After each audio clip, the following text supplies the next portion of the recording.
যেই জমানায় শিরক বেদাতকে ইবাদত মনে করে, কবর পূজা, ব্যক্তি পূজা করে, শিরক বেদাত দাবি করে আমি সবচেয়ে বড় মারফত পন্থী। মারফত আসলে মারেফত।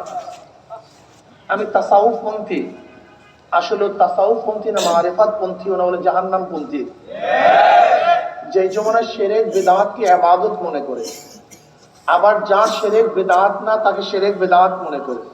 কেউ শিরক বেদাতকে,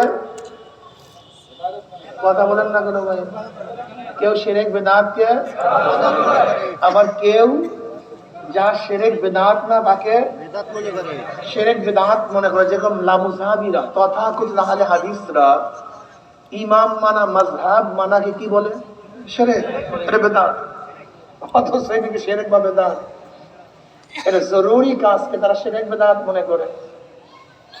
যেই জমানায় আংশিক দিন পালন করেও পরিপূর্ণ দিন পালন করার ঢিকুর তুলে পালন করে, আংশিক দাবি করে আমার চেয়ে বড় দিনদার আর কেউ নেই। কি কথা ঠিক না? সেই মুহূর্তে আল্লাহ পাক রব্বুল আলামিন আপনাকে আমাকে কোরআন ও হাদিসের মাজলিস, আলেম উলামা, মুমিন মুত্তাকিন, যাকিরিন শাকিরিনদের গুরুত্ব